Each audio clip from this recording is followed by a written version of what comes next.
Lecture में हम लोग चैप्टर 2 जो शुरू किए थे उसको और आगे बढ़ाएंगे।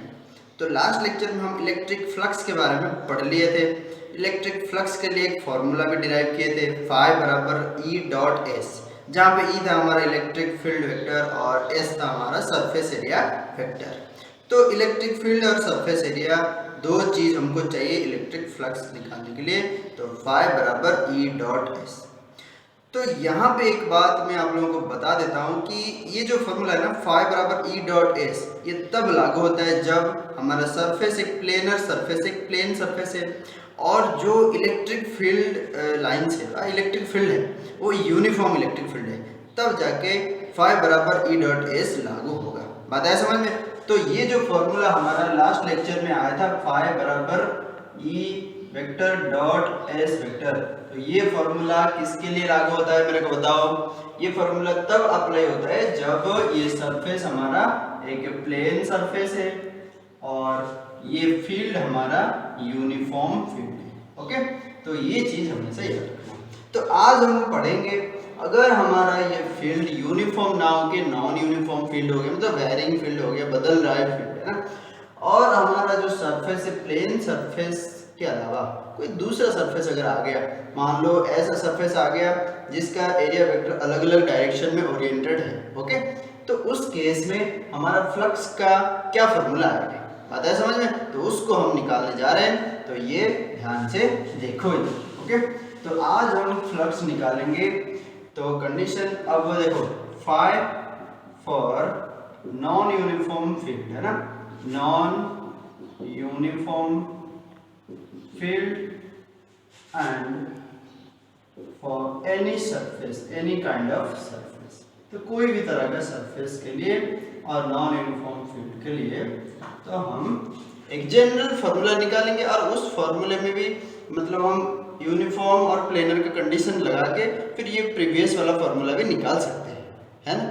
तो अब एक जनरल फार्मूला इलेक्ट्रिक फ्लक्स के लिए निकालने जा रहे हैं। तो let us consider a general surface like this, और इस तरह का मेरे को बताओ, हमारे पास formula phi equal to E dot S है, जहां पे सरफेस एक प्लेनर सरफेस है, फील्ड यूनिफॉर्म है, तो उसको लगा के हम जनरल फॉर्मूला डिराइव करने वाले हैं। तो उसको लगाने के लिए ये जो एक एनी सरफेस आ गया है जिसका ओरिएंटेशन किसी भी तरफ हो सकता है, तो हमको क्या करना पड़ेगा, हमको किसी भी तरह ना, तो इसको ऐसे छोटे छोटे सेगमेंट में बांटना पड़ेगा, इसको स्मॉल एलिमेंटल डिविजन्स बनाना पड़ेगा ताकि हर एक छोटा डिवीजन ना प्लेनर सरफेस की तरह बिहेव करे, बात है समझ में? तो इसलिए कोई एनी सरफेस अगर रहता है तो उसको हम छोटे छोटे सेगमेंट में बांट देंगे, है ना। तो आप अगर इमेजिन करो कोई अगर कर्व सरफेस है, मान लो एक फुटबॉल है ना, फुटबॉल के ऊपर जो सरफेस है वो कर्व है, मगर एक छोटा सा मैं अगर स्क्वायर उसके ऊपर ड्रॉ करूंगा और उसको काट के निकाल दूंगा, वो तो प्लेनर सरफेस की तरह बिहेव ही करेगा ना, बात है समझ में? तो जितना मैं छोटा सरफेस निकालूंगा उतना ही ज़्यादा प्लेन हो जाएगा। तो ये हमेशा याद रखना। तो कोई भी सरफेस के लिए हम अगर ये ई डॉट एस वाला फॉर्मूला लगाना चाहेंगे, है ना, तो उस केस में हमको एक प्लेन सरफेस की तरह बिहेव करने वाला एक सरफेस बनाना पड़ेगा। तो उसको बनाने के लिए हमको छोटा छोटा डिविजन्स में मतलब कन्वर्ट करना पड़ेगा ये पूरा सरफेस को, तो इसलिए हम छोटे छोटे डिविजन्स बना रहे हैं और इसको एलिमेंटल डिविजन्स भी बोलते हैं। तो फॉर एग्जांपल ये इसको मैं डेल्टा सिंबल से शो कर रहा हूँ, डेल्टा S1। डेल्टा आप लोगों को पता है स्मॉल चीज के लिए हमेशा डेल्टा सिंबल में यूज करता था 11th में, तो इधर भी डेल्टा S1 मतलब ये small surface area element. Okay, तो फिर ये मान लो डेल्टा S2 हो गया, ये डेल्टा S3 हो गया और ऐसे ऐसे जनरली डेल्टा Sn हो गया। क्लियर है इतना? अब देखो, तो ये सरफेस एरिया को मैं डिवाइड कर दिया छोटे छोटे एलिमेंटल डिविजन्स में, और एक डिवीजन छोटा डिवीजन प्लेनर सरफेस की तरह बिहेव करने लगेगा। क्लियर है? अब देखो हमारे पास जो नॉन यूनिफॉर्म फील्ड था, है ना, जो भी नॉन यूनिफॉर्म फील्ड हमारे पास था, तो इस केस में ये फील्ड ये वेरिंग था, ये यूनिफॉर्म फील्ड नहीं था। उस केस में मेरे को बताओ, ये अगर छोटे से डिविजन्स के अंदर हम अगर देखेंगे तो इस केस में जो फील्ड नॉन यूनिफॉर्म फील्ड अलग अलग जगह अलग अलग वैल्यूज उसका था, और ये छोटे से डिवीजन में यहाँ पे जो वैल्यू रहेगा, यहाँ पे जो वैल्यू रहेगा उसमें ज़्यादा अंतर रहेगा क्या? ज़्यादा अंतर नहीं रहेगा ना, क्योंकि ये बहुत छोटा सा सरफेस है। तो छोटा सा सरफेस में इलेक्ट्रिक फील्ड का जो वैल्यू थोड़ा सा अंतर ही रहेगा, और थोड़ा सा अंतर इसका मतलब ना अंतर के साथ बराबर है, आता है समझ में? तो इसलिए उसके बीच में ज़्यादा डिफरेंस भी रहेगा नहीं। तो इसका मतलब ये छोटा डिवीजन करने का दो एडवांटेज हो गया। एक एडवांटेज हो गया कि ये प्लेन सरफेस की तरह बिहेव करने लगेगा, दूसरा एडवांटेज हो गया कि यहाँ पे ना इलेक्ट्रिक फील्ड ज़्यादा वेरी नहीं करेगा, ज़्यादा बदलेगा नहीं, और यूनिफॉर्म इलेक्ट्रिक फील्ड की तरह बिहेव करने भी लगेगा। क्लियर है? तो इसलिए तो ये जो सरफेस है, इस सरफेस पे हमारा जो फील्ड है ना, इलेक्ट्रिक फील्ड, ये बन जाएगा ऑलमोस्ट यूनिफॉर्म बन जाएगा। फिर जो दूसरा देखो, दूसरा क्या है, ये सरफेस जो है ये बन जाएगा ऑलमोस्ट प्लेन। तो अब देखो ये छोटे से डिवीजन के लिए हमारे पास जो फॉर्मूला है E डॉट एस का फ्लक्स के लिए, वो फॉर्मूला तो छोटे से डिवीजन के लिए लगा सकते हैं। तो उसको लगाने के लिए फॉर एग्जांपल लेट कि यहाँ पे जो इलेक्ट्रिक फील्ड वेक्टर है ना, उसको E1 ले लो, और यहाँ पे इसको E2 ले लो, यहाँ पे जो इलेक्ट्रिक फील्ड वेक्टर का जो वैल्यू है, और यहाँ पे E3 वेक्टर ले लो, और इधर En वेक्टर ले लो। अब सबके लिए निकालेंगे फ्लक्स। तो फॉर एग्जांपल ये छोटे से सरफेस के थ्रू जितना इलेक्ट्रिक फ्लक्स पास कर रहा है, उसके लिए अगर वही फॉर्मूला लगाएंगे, क्या हो जाएगा मेरे को बताओ, phi1 क्या हो जाएगा, ये E1 vector dot delta S1। ये बात आया समझ में सबको?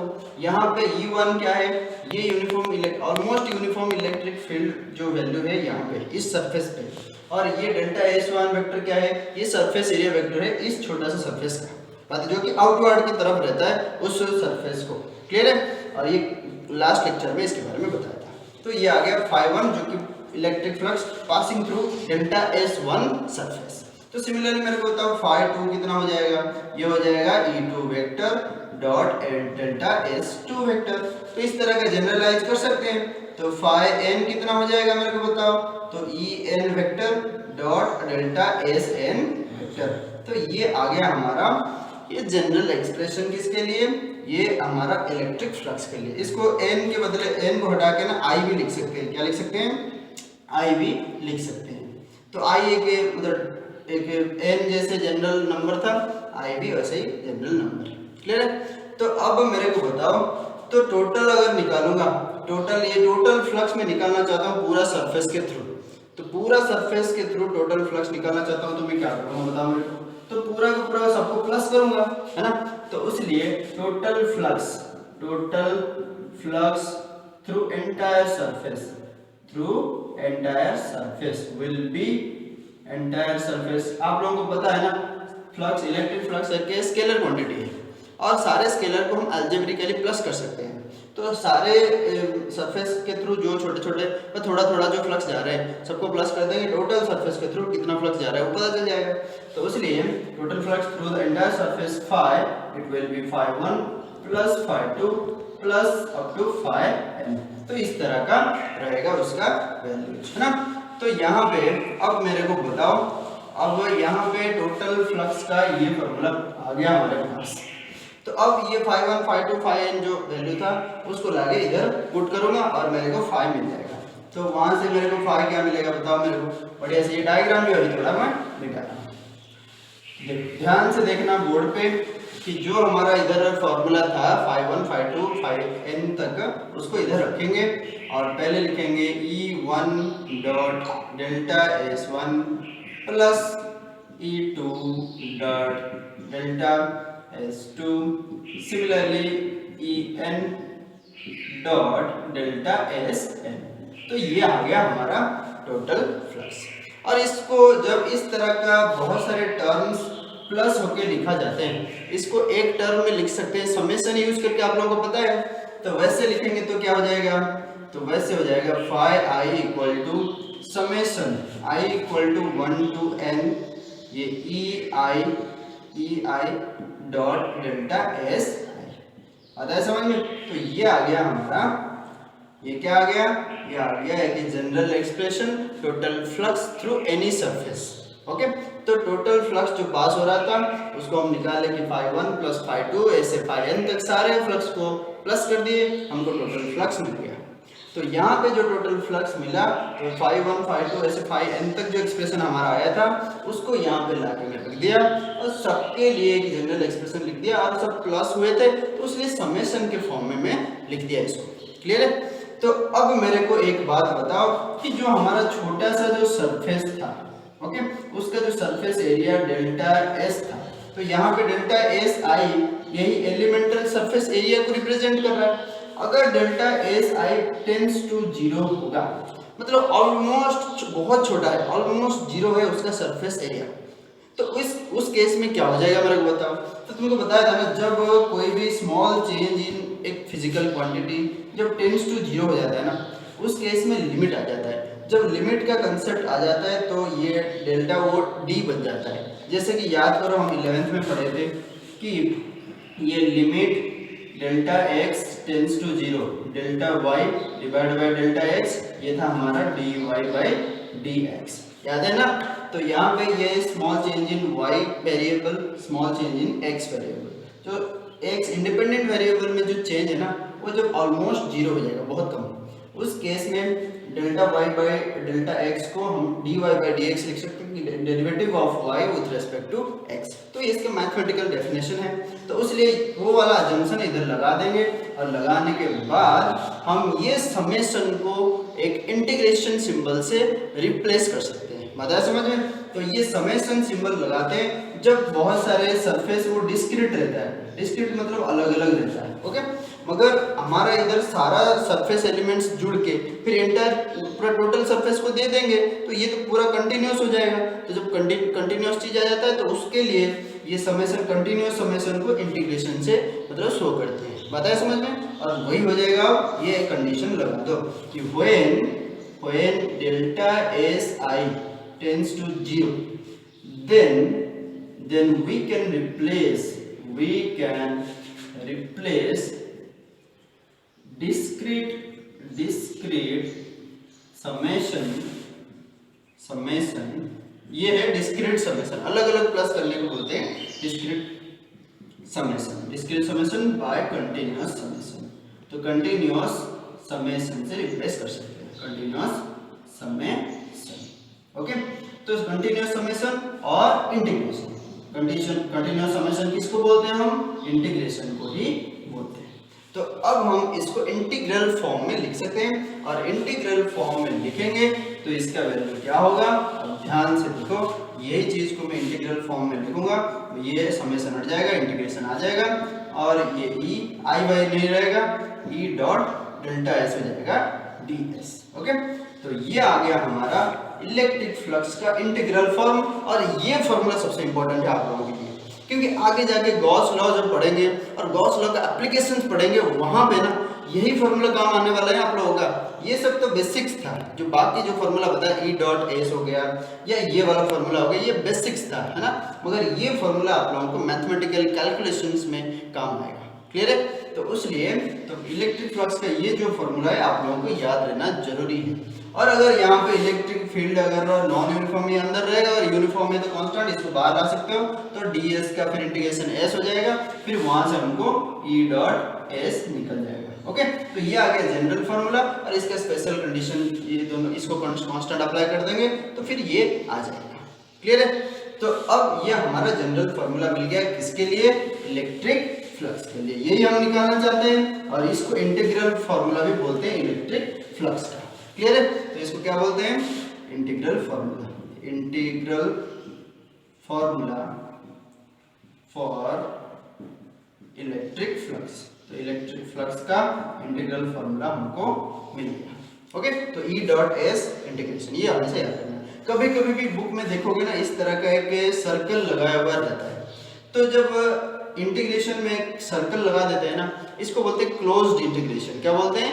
Closed integration. देखो इंटीग्रेशन हो रहा है ओवर ए सरफेस, जो सरफेस हम लिए थे, है ना, उस सरफेस में छोटा सा एलिमेंट के थ्रू फ्लक्स निकाले, फिर उसको इंटीग्रेट कर दे रहे हैं तो टोटल सरफेस के ऊपर जितना फ्लक्स हमको मिल जा रहा है। पता है समझ में? अगर हमारा जो सरफेस जिसके ऊपर हम मतलब निकाल रहे हैं, जिसके थ्रू हम निकाल रहे हैं इलेक्ट्रिक फ्लक्स, वो सरफेस अगर क्लोज सरफेस है, समझ रहे हो ना, क्लोज मतलब बंद है चारों तरफ से, तो क्लोज सरफेस अगर है उसके ऊपर जब इंटीग्रेशन करते हैं उसको शो करने के लिए हम ये सिंबल लगाते हैं ये सर्कल वाला सिंबल। तो यहाँ पे ये सर्कल जो है ये क्या हमको इंडिकेट कर रहा है कि क्लोज्ड इंटीग्रेशन को, तो क्लोज्ड इंटीग्रेशन को ये रिप्रेजेंट कर रहा है। तो क्लोज इंटीग्रेशन कब होता है? Over A close surface, over a closed surface. ये हमेशा याद रखना, क्लियर है? और हमेशा याद रखना ये ई वेक्टर और डीएस वेक्टर के बीच में जो एंगल है ना थीटा, उसके ऊपर डिपेंड करेगा फ्लक्स पॉजिटिव है, नेगेटिव है या जीरो है। अगर सरफेस का जो नॉर्मल तो बाहर की तरफ हमेशा रहेगा और इलेक्ट्रिक फील्ड उससे बाहर की तरफ आ रहा है तो थीटा जीरो होगा, positive flux. Electric field lines अंदर की तरफ आ रहा है, उसके अंदर सरफेस के अंदर आ रहा है तो थीटा 180 हो जाएगा तो नेगेटिव फ्लक्स। और जब पैरेलल हो जाएगा सरफेस को फील्ड लाइंस, थीटा 90 बन जाएगा तो जीरो फ्लक्स। तो ये इतना हमारा था। अब हम पढ़ेंगे यूनिट और डायमेंशन किसके? इलेक्ट्रिक फ्लक्स के। ये बहुत इंपॉर्टेंट है, इसको भी जान लो। Unit and dimension of electric flux. So unit and dimension of electric flux, electric flux या phi। तो phi का हम यूनिट और डायमेंशन अभी निकालने जा रहे हैं, तो ध्यान से देखो। तो मेरे को पहले हम यूनिट निकालते हैं और मेरे को बताओ फॉर्मूला हमारे पास के जनरल फॉर्मूला, आसान फॉर्मूला को यूज करो, E डॉट एस, ये वाला फॉर्मूला। और इसका जो पॉजिटिव फ्लक्स वाला फॉर्मूला क्या होगा? ई एस हो जाएगा, मतलब पॉजिटिव फ्लक्स में ये हो जाता है फाई बराबर ई एस, थीटा जीरो हो जाता है तो E S cos theta cos zero 1, तो इसलिए phi equal to E S बन जाता है। इसको यूज करके हम यूनिट और जो डायमेंशन है निकालेंगे फ्लक्स के। मेरे को बताओ ये जो है इलेक्ट्रिक फील्ड को कैसे लिख सकते हैं? Force divide by charge. ये सरफेस एरिया, ये सरफेस एरिया है ना, तो मेरे को बताओ अब यूनिट पुट करेंगे सबके। तो फोर्स के यूनिट क्या है? ऐसा यूनिट पुट कर रहा हूँ सबके। फोर्स के यूनिट है न्यूटन और चार्ज के यूनिट है कूलम और एरिया के है मीटर स्क्वायर। तो ये हमारा ऐसा यूनिट हो गया किसके? फ्लक्स के। ये हमेशा याद रखना कि न्यूटन पर कूलम इनटू मीटर स्क्वायर। तो ये हो गया क्या? ये हो गया ऐसा यूनिट हमारे इलेक्ट्रिक फ्लक्स का। अब डायमेंशन मेरे को बताओ, डायमेंशन कैसे निकालेंगे? यही फॉर्मूला को यूज करेंगे डायमेंशन निकालने के लिए। देखो डायमेंशन ऑफ इलेक्ट्रिक फ्लक्स, तो डायमेंशन निकाल रहा हूँ, ये फाई हमारा ई एस था, तो डायमेंशन निकाल रहा हूँ मैं फाई का। तो अब मेरे को बताओ इसका ई का डायमेंशन इनटू एस का डायमेंशन। एस का सरफेस एरिया है ना, हमेशा याद रखना ये एरिया है। तो यहाँ पे ये फोर्स का डायमेंशन डिवाइडेड बाय चार्ज का डायमेंशन इनटू ये एरिया का डायमेंशन। फोर्स का डायमेंशन क्या है? एम एल टी माइनस 2, ये हमेशा याद रहना चाहिए, इसको मत भूलना। और चार्ज तो ये फिजिक्स मतलब फंडामेंटल क्वांटिटी नहीं है, तो फंडामेंटल क्वांटिटी क्या है? करंट है, तो Q equal to I T होता है ना, तो Q equal to I T होता है, इसलिए तो यहाँ पे एम्पियर इनटू टाइम लिख दिया मैं, ओके। और यहाँ पे सरफेस एरिया है, एरिया के लिए एल स्क्वायर लिखते हैं, तो यहाँ पे एल स्क्वायर में लिख दूंगा। तो अब तो इसको सिंप्लीफाई कर दो, तो यहाँ पे m1 तो रहेगा और L1 ये L2 कितना हो जाएगा? L3, तो T1 ऊपर जाएगा -1 तो T -3 और A1 ये ऊपर जाएगा A-1। तो ये आ गया हमारा डायमेंशन किसके? इलेक्ट्रिक फ्लक्स के, ओके। तो ये हमारा यूनिट और डायमेंशन था इलेक्ट्रिक फ्लक्स का। तो ये हमको आप लोगों को आई होप कि समझ में आ गया है बढ़िया से। तो अब हम बात करने जा रहे हैं कंटिन्यूअस चार्ज डिस्ट्रीब्यूशन के बारे में। और कंटिन्यूअस चार्ज डिस्ट्रीब्यूशन से हम देखेंगे 3 तरह के चार्ज डेंसिटी के बारे में, linear charge density, surface charge density और वॉल्यूम चार्ज डेंसिटी। और इसको क्यों भी पढ़ रहे हैं ये भी मैं आप लोगों को बता दूंगा, बढ़िया से सुनना, ओके। तो हमारा नेक्स्ट टॉपिक, इस वीडियो लेक्चर का आखिरी टॉपिक ये है हमारा continuous charge distribution, okay. Continuous charge distribution. तो पहले मैं आप लोगों को एक चीज याद दिलाऊंगा, है ना। तो जब हम 7th चैप्टर पढ़ रहे थे ना 11th में, रिजिड बॉडी डायनामिक्स, उसके एंड में आप लोगों को कुछ चीजें मैं बताया था। जैसे कि हमेशा मैं उस केस में ना जब मोमेंट ऑफ इनर्शिया निकालता था, हमेशा मास पर यूनिट लेंथ जब रॉड के निकालते थे, और जब डिस्क के निकालते थे मास पर यूनिट एरिया, और जब सॉलिड स्फीयर के निकालते थे मास पर यूनिट वॉल्यूम, ये सब निकालते थे, है ना। उस केस में ना मास पर यूनिट लेंथ, मास पर सरफेस यूनिट एरिया, मास पर यूनिट वॉल्यूम, उसको क्या बोलते थे हम, ये मास, लीनियर मास डेंसिटी मास पर यूनिट लेंथ को, मास पर यूनिट एरिया को लीनियर मास मतलब लीनियर सरफेस मास डेंसिटी बोलते थे, और मास पर यूनिट वॉल्यूम को बोलते थे वॉल्यूम मास डेंसिटी। ओके, तो वो था हमारा कंटिन्यूअस मास डिस्ट्रीब्यूशन, है ना। ये चीज़ क्या है मैं बता रहा हूँ। देखो डिस्ट्रीब्यूशन का मतलब है कोई चीज़ एक जगह में कितना डिस्ट्रीब्यूटेड हुआ है, कैसे डिस्ट्रीब्यूट हुआ है। ओके, डिस्ट्रीब्यूट मतलब कैसे वो है वहाँ पे, है ना। और जब मास एक लाइन अलोंग ए लाइन या ओवर ए सरफेस, है ना, प्लेन सरफेस या कोई भी सरफेस ओवर ए सरफेस या इनसाइड ए वॉल्यूम मास जैसे डिस्ट्रीब्यूट हुआ है उसको मास डिस्ट्रीब्यूशन बोलेंगे। अगर चार्ज डिस्ट्रीब्यूट हुआ है तो उसको चार्ज डिस्ट्रीब्यूशन बोलेंगे। तो डिस्ट्रीब्यूशन का मतलब है वहां पे चार्ज कैसे है। ओके, तो एक रॉड है, रॉड एक लीनियर स्ट्रक्चर है हमारा जिसका लेंथ ही मतलब ज़्यादा रहता है और सरफेस एरिया वॉल्यूम बहुत कम रहता है, मगर लेंथ ही मैटर करता है वहाँ पे। तो एलोंग ए मतलब लेंथ, है ना, ओवर ए लेंथ चार्ज हमारा कैसे स्प्रेड किया है ना, उसको ही बोलते हैं लीनियर चार्ज डिस्ट्रीब्यूशन। क्या बोलते हैं? Linear charge distribution. तो फिर मतलब ये कंटिन्यूअस चार्ज डिस्ट्रीब्यूशन में तीन चीज आ जाता है। एक है लीनियर चार्ज डिस्ट्रीब्यूशन, ये हमेशा याद रखो, लीनियर चार्ज डिस्ट्रीब्यूशन। ओके, तो फिर दूसरा जो आ जाता है, दूसरा फॉर्म इसका, इसको बोलते हैं सरफेस चार्ज डिस्ट्रीब्यूशन। ओके, तो ये हो गया दूसरा फॉर्म किसका, ये कंटिन्यूअस चार्ज डिस्ट्रीब्यूशन का। तीसरा है वॉल्यूम चार्ज डिस्ट्रीब्यूशन। ओके, तो ये तीन चीज हम पढ़ने वाले हैं, इसके लिए फॉर्मूला भी निकालेंगे जैसे हम मास डिस्ट्रीब्यूशन पढ़ते हैं। तो लीनियर चार्ज डिस्ट्रीब्यूशन मतलब अलोंग ए लेंथ, है ना, अलोंग ए लेंथ कैसे चार्ज डिस्ट्रीब्यूट हुआ है। और सरफेस चार्ज डिस्ट्रीब्यूशन मतलब ये ओवर ए सरफेस एरिया, है ना, over a surface area charge कैसे डिस्ट्रीब्यूट हुआ है। और ये इनसाइड एक वॉल्यूम, तो इनसाइड एक वॉल्यूम मतलब चार्ज हमारा कैसे डिस्ट्रीब्यूट हुआ है उसको बोलते हैं वॉल्यूम चार्ज डिस्ट्रीब्यूशन। तो इसके मतलब अंदर डिटेल में जाने से पहले मैं एक बात बताता हूँ, कंटिन्यूअस क्यों इसको बोल रहे हैं, कंटिन्यूअस चार्ज डिस्ट्रीब्यूशन इसको क्यों बोल रहे हैं, बात समझ में। तो इसके लिए मैं थोड़ा आपको और मतलब गहराई में ले जाना चाहूँगा। जैसे कि एक ऑब्जेक्ट है हमारा, ओके, तो ये चार्ज्ड ऑब्जेक्ट है, ये क्या है, चार्ज्ड ऑब्जेक्ट। तो जब चार्ज्ड ऑब्जेक्ट है, आइदर इलेक्ट्रॉन बाहर आया है या अंदर आया है, इसके ऊपर चार्ज डेवलप किया है। तो जो भी चार्ज डेवलप किया, आप लोग पता है कि चार्ज होता है क्वांटाइज्ड, तो ये डिस्क्रीट फॉर्म में रहता है ना। तो यहाँ पे कुछ चार्ज होगा, यहाँ पे कुछ चार्ज होगा, यहाँ पे कुछ चार्ज होगा, यहाँ पे कुछ चार्ज होगा, यहाँ पे कुछ चार्ज होगा, यहाँ पे कुछ चार्ज होगा। तो अगर उसके माइक्रोस्कोपिक लेवल में पूरा छोटे छोटे लेवल में जाएंगे, वहाँ पे देखेंगे तो चार्ज अलग अलग होके रहेगा और डिस्क्रीटली डिस्ट्रीब्यूटेड है, अलग अलग होके डिस्ट्रीब्यूटेड है। तो वो पास पास नहीं बैठा है, मतलब बहुत क्लोजली नहीं स्पेस्ड है, बात है समझ में। तो उसको बोलेंगे डिस्क्रीट चार्ज डिस्ट्रीब्यूशन। वो हमको कब पता चलेगा, जब उसके माइक्रोस्कोपिक लेवल में जाएंगे, उसके अंदर घुस के देखेंगे, इलेक्ट्रॉनिक लेवल में जाएंगे, उस केस में हमको पता चलेगा हाँ चार्ज अलग अलग जगह अलग अलग थोड़ा थोड़ा डिस्टेंस है और कंटिन्यूस नहीं है, डिस्क्रीट है, बात है समझ में। मगर अगर हम आज ये होल ऑब्जेक्ट को ऊपर से देखेंगे, ओके, तो उस केस में ध्यान से सुनो, उस केस में जो चार्ज डिस्ट्रीब्यूट हुआ है उसके ऊपर वो डिस्क्रीट नहीं है, वो कंटिन्यूअस है।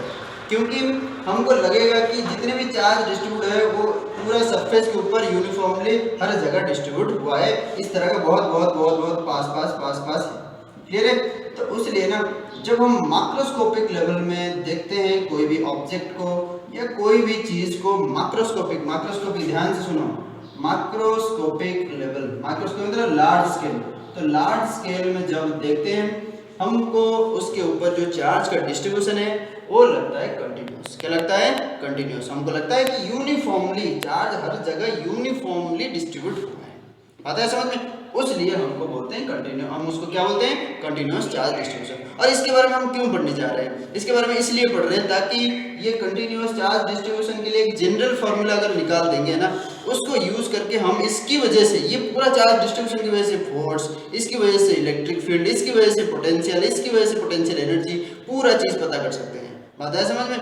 तो अगर ये कंटिन्यूअस चार्ज डिस्ट्रीब्यूशन के लिए एक जनरल फार्मूला नहीं डिराइव करेंगे ना, तो सारे चार्जेस की वजह से हमको फोर्स फील्ड ये सब निकालना पड़ेगा, फिर कितना मुश्किल हो जाएगा सोचो। बताया समझ में? इसलिए माइक्रोस्कोपिक स्केल में जब कोई ऑब्जेक्ट को, चार्ज ऑब्जेक्ट को हम देखते हैं, तो वहां पे जो चार्ज डिस्ट्रीब्यूशन हमको दिखता है इनसाइड ए वॉल्यूम या ओवर ए सरफेस या अलोंग ए लाइन, उस केस में हमको वो चार्ज डिस्ट्रीब्यूशन कंटिन्यूअस नजर आता है। बताया समझ में? यूनिफॉर्म डिस्ट्रीब्यूशन नजर आता है। तो इसलिए हम इसको बोल रहे हैं कंटिन्यूअस चार्ज डिस्ट्रीब्यूशन, और इसको इसलिए पढ़ने जा रहे हैं ताकि हमको इलेक्ट्रिक फोर्स, फील्ड और पोटेंशियल एनर्जी का जो डेरिवेशन है उसको करना आसान हो जाए और उसका फॉर्मूला निकालना बहुत इजी हो जाए। क्लियर है? तो कैसे इजी हो जाएगा आगे तुम लोग देखो। ओके, तो इसको 3 कैटेगरी में डिवाइड किया गया है, और ये है linear charge distribution, surface charge distribution और वॉल्यूम चार्ज डिस्ट्रीब्यूशन। देखो पहले मैं बता रहा हूँ linear charge distribution, linear charge distribution. Okay, तो इसको बढ़िया से पूरा लिखना आप लोग ना। तो लीनियर चार्ज डिस्ट्रीब्यूशन में पहला जो चीज आ जाता है वो है linear charge density. Linear charge density, तो इसको लैम्बडा सिंबल से हम शो करते हैं। तो जब लैम्बडा लिखा रहेगा इसका मतलब क्या है? लीनियर चार्ज डेंसिटी है। तो जब whenever charge is distributed along a line uniformly, then such type of distribution is called as linear charge distribution. For example, मतलब let us suppose कि यहाँ पे हमारा एक छोटा सा बहुत पतला सा रॉड है ना, और इसका लेंथ है dl। dl लेंथ के ऊपर dq amount of charge uniformly distribute हुआ है। बात है समझ में? तो मैं आप लोगों को बोलूंगा कि पर यूनिट लेंथ कितना चार्ज डिस्ट्रीब्यूट हुआ है। कैसे पता करोगे? तो dl लेंथ में हमारा चार्ज डिस्ट्रीब्यूट हुआ है dq, और यूनिट लेंथ में कितना डिस्ट्रीब्यूट हुआ है? dq divided by dl। तो ये हो गया हमारा पर यूनिट लेंथ कितना चार्ज डिस्ट्रीब्यूट हुआ है, तो उसको ही बोलते हैं लीनियर चार्ज डेंसिटी। तो linear charge density can be defined as amount of charge distributed per unit length, per unit length. Okay, इसका डेफिनेशन आप लोग लिख लो कॉपी में। तो पर यूनिट लेंथ कितना चार्ज डिस्ट्रीब्यूट हुआ है उसको ही बोलते हैं लीनियर चार्ज डेंसिटी, और इसका नोटेशन है लैम्बडा, और लैम्बडा हो गया dq डिवाइड बाय dl। ये हमेशा याद रखना। ओके, और यहाँ से हम पता कर सकते हैं, अगर चार्ज पता करना होगा तो dq कितना हो जाएगा मेरे को बता? लैम्बडा dl हो जाएगा। ये बात आया समझ में? तो अगर ये तो small length small charge gift है, अगर ओवरऑल ले लेंगे, अगर पूरा q चार्ज l लेंथ ले लेंगे है ना, तो उस केस में लैम्बडा के लिए क्या फॉर्मूला आ जाएगा? q divided by l। अगर स्मॉल नहीं लेंगे तो लैम्बडा के लिए फॉर्मूला आ जाएगा q charge divided by length, charge distributed per unit length. और ये एक कांस्टेंट क्वांटिटी आएगा। क्या आएगा? एक कांस्टेंट क्वांटिटी आएगा। तो पर यूनिट लेंथ कितना चार्ज हमको पता चल जाएगा। तो उसके हिसाब से अगर 10 सेंटीमीटर, 15 सेंटीमीटर, 15 मीटर के ऊपर कितना चार्ज रहेगा वो हम पता कर सकते हैं उसको इनटू करके। बात है समझ में? तो यही फायदा होता है लीनियर चार्ज डेंसिटी मतलब जानने का, है ना। तो अगर लीनियर चार्ज डेंसिटी हमको पता है तो हम पता कर सकते हैं अलोंग 10 मीटर कितना चार्ज डिस्ट्रीब्यूट हुआ होगा। तो डायरेक्ट सिंपली 10 इंटू लैम्बडा कर दो, क्योंकि पर यूनिट लेंथ मतलब पर मीटर 1 मीटर हमको लैम्बडा चार्ज मतलब डिस्ट्रीब्यूट हुआ है, हमको पता है हमारे पास है, तो फिर 10 मीटर में 10 को इंटू कर दो। तो इसलिए इसको पता करना बहुत जरूरी है। क्लियर है? तो ये था हमारा लीनियर चार्ज डिस्ट्रीब्यूशन या लीनियर चार्ज डेंसिटी। अब नेक्स्ट है हमारा सरफेस चार्ज डिस्ट्रीब्यूशन, और उसका आ जाएगा सरफेस चार्ज डेंसिटी। क्या आ जाएगा? सरफेस चार्ज डेंसिटी, और इसको हम शो करेंगे सिग्मा सिंबल से, सरफेस चार्ज डेंसिटी, और इसको किस सिंबल से शो करेंगे? सिग्मा। तो ये हमेशा याद रखो।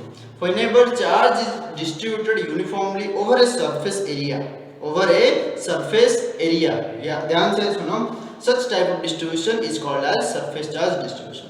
And how much charge is distributed per unit surface area, that is called as surface charge density. तो per unit area कितना चार्ज डिस्ट्रीब्यूट हुआ है उसको क्या बोलेंगे? Surface charge density. तो अगर हमारे पास इस तरह का एक सरफेस एरिया है और इसका जो सरफेस एरिया मान लो स्मॉल ds है, और इसके ऊपर dq amount of charge distribute हुआ है, और यहाँ पे मैं पता करना चाहता हूँ पर यूनिट एरिया कितना चार्ज डिस्ट्रीब्यूट हुआ है। कैसे पता करूँगा? वैसे ही सिमिलरली तो ये हो जाएगा dq अपन ds, जैसे हम प्रीवियस लीनियर चार्ज डेंसिटी के लिए निकालते हैं।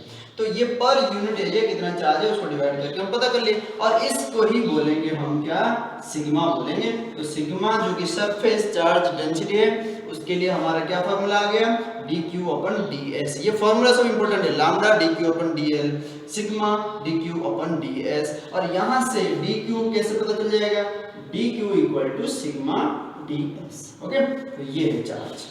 तो सब ये देखो, सरफेस चार्ज डेंसिटी और सरफेस एरिया दोनों को इनटू कर दिया, मेरे को चार्ज मिल गया। वही चीज उधर भी देख रहे थे, लीनियर चार्ज डेंसिटी लैम्डा और लेंथ को इनटू कर देते थे और हमको मिल जाता था चार्ज। क्लियर है? तो ये सब इंपॉर्टेंट है जो कि गॉस लॉ के एप्लीकेशन में आप लोगों को काम आएगा। अगर हमारा एक बड़ा सा सरफेस और स्मॉल एलिमेंट ना लेंगे तो उसके लिए क्या हो जाएगा मेरे को बताओ, सिग्मा ये हो जाएगा q डिवाइड बाय s, और ये भी कांस्टेंट क्वांटिटी आएगा। क्लियर है? तो ये दो के बाद लास्ट जो हमारा डिस्ट्रीब्यूशन है वो क्या है, वॉल्यूम चार्ज डिस्ट्रीब्यूशन, और वहां से हमको मिलेगा वॉल्यूम चार्ज डेंसिटी। तो वॉल्यूम चार्ज डेंसिटी क्या है, एग्जैक्टली सिमिलर तरीके में मेरे को तुम खुद बता सकते हो वॉल्यूम चार्ज डेंसिटी क्या है। व्हेनेवर चार्ज इज डिस्ट्रीब्यूटेड, मतलब inside a volume uniformly, then such type of distribution is called as volume charge distribution. और पर यूनिट वॉल्यूम कितना चार्ज डिस्ट्रीब्यूट हुआ है तो उसको क्या बोलेंगे, उसको बोलेंगे volume charge density. Volume charge density, बात है समझ में? तो ये डेंसिटी पता करने का यही सब वजह होता है, पर यूनिट वॉल्यूम कितना चार्ज है वो पता चल जाएगा। तो अगर हमको कोई पूछेगा कि बाद में v वॉल्यूम के लिए निकालो तो v को इनटू कर दो वॉल्यूम चार्ज डेंसिटी के साथ। ओके, तो वॉल्यूम चार्ज डेंसिटी को हम शो करते हैं रो सिंबल से। कौन सा सिंबल से शो करते हैं, रो सिंबल। क्लियर है? तो अब मेरे को सिमिलरली बताओ, कोई एक वॉल्यूम है dv वॉल्यूम, इसमें dq चार्ज हमारा ये डिस्ट्रीब्यूटेड है। ओके, तो उस केस में हमारा वॉल्यूम चार्ज डेंसिटी रो कितना हो जाएगा, ये dq अपन dv।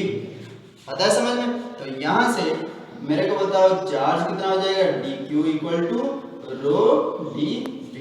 तो ये इंपॉर्टेंट है, ये फॉर्मूला दोनों याद रख लेना कि वॉल्यूम चार्ज डेंसिटी ये हो जाएगा चार्ज डिवाइड बाय वॉल्यूम, और चार्ज मिल जाएगा volume charge density into volume. Clear है? तो ये आ गया हमारा वॉल्यूम चार्ज डेंसिटी का फॉर्मूला। तो फिर यहाँ से अगर बड़े से सरफेस के लिए देखेंगे उसके लिए क्या हो जाएगा, रो हो जाएगा q अपन v, और ये भी है कि कांस्टेंट क्वांटिटी आएगा। तो ये था हमारा वॉल्यूम चार्ज डेंसिटी, और आई होप कि आप लोगों को कंटिन्यूअस चार्ज डिस्ट्रीब्यूशन क्या है बढ़िया समझ में आ गया, और इसको क्यों पढ़ रहे हैं ये भी समझ में आ गया कि कैसे ये आगे जाके हेल्पफुल होगा फाइंड आउट करने के लिए। इसको कंटिन्यूअस भी क्यों बोल रहे हैं, और माइक्रोस्कोपिक लेवल से जब देखते हैं ये कंटिन्यूअस क्यों देखता है, माइक्रोस्कोपिक में ये कंटिन्यूअस नहीं रहता है, डिसकंटिन्यूअस रहता है। बता देता हूँ आप लोगों को फिर से, है ना। तो ये अगर माइक्रोस्कोप स्मॉल लेवल में जाएंगे तो ये डिसकंटिन्यूअस ही रहेगा, मतलब अलग अलग ही रहेगा चार्ज, है ना, पास पास नहीं रहेगा। मगर ओवरऑल जब देखते हैं हम चार्ज से पास पास ही दिखता है, तो कंटिन्यूअसली डिस्ट्रीब्यूटेड दिखता है यूनिफॉर्मली, तो इसलिए हम एक जनरल फार्मूला इनके लिए निकाल दे रहे हैं डेंसिटी का। ओके, तो ये फायदा होता है डेंसिटी का मतलब निकालने के लिए, और एक ओवरऑल आइडिया रहता है हमको, है ना। तो इसको भी एक ऐसे तुम कंपेयर करके समझ सकते हो, जैसे कि हमारे देश में ना मतलब किस राज्यों में मतलब ज़्यादा लोग रहते हैं, उसको पता करने के लिए हमको क्या मतलब वहाँ का पॉपुलेशन डेंसिटी हम पता करते हैं। जैसे कि दिल्ली का पॉपुलेशन डेंसिटी इतना है ना, मतलब पर स्क्वायर किलोमीटर इतने लोग रहते हैं, है ना, मतलब मान लो 1000 लोग रहते हैं, तो वो हो गया पॉपुलेशन डेंसिटी कहाँ का, दिल्ली का। तो राजस्थान का पॉपुलेशन डेंसिटी मान लो 400 है, 400 लोग रहते हैं पर स्क्वायर किलोमीटर। ओके, तो इससे हमको अंदाजा लग जाएगा कि कहाँ पे लोग ज़्यादा रहते हैं, कहाँ पे लोग कम रहते हैं। तो ये डेंसिटी पता करने का यही एक फायदा होता है, मतलब ये ओवरऑल आइडिया दे देता है, ओवरऑल सिनेरियो के बारे में बता देता है ना। तो इसलिए इस केस में भी एग्जैक्टली यही चीज़ है कि हम linear charge density, surface charge density, volume charge density, ये सब पता करने के बाद ओवरऑल उस ऑब्जेक्ट के ऊपर चार्ज ऑब्जेक्ट के ऊपर चार्ज कैसे डिस्ट्रीब्यूट हुआ है वो हमको पता चल जाएगा। आता है समझ में? तो आई होप कि आज के लेक्चर में हम लोग जितना भी चीज़ पढ़े वो सारा चीज़ आप लोगों को समझ में आया बढ़िया से। तो पहले हम पढ़ लिए कि वो इंटीग्रल फॉर्म इलेक्ट्रिक फ्लक्स का फॉर्मूला, फिर उसके बाद उसका यूनिट और डायमेंशन, और फाइनली हम कंटिन्यूअस चार्ज डिस्ट्रीब्यूशन पढ़ लिए। और इसको बढ़िया से लिख लो, और जो भी बता रहा हूँ उसको भी लिख लो, और उसको बार बार प्रैक्टिस करो। और अगर ये वीडियो अच्छा लगा तो सबको बताओ, और सबको फिर पढ़ने के लिए मतलब प्रोत्साहित करो। ओके, तो आज के लिए तो ये see you next time, until then you please be stay healthy and happy.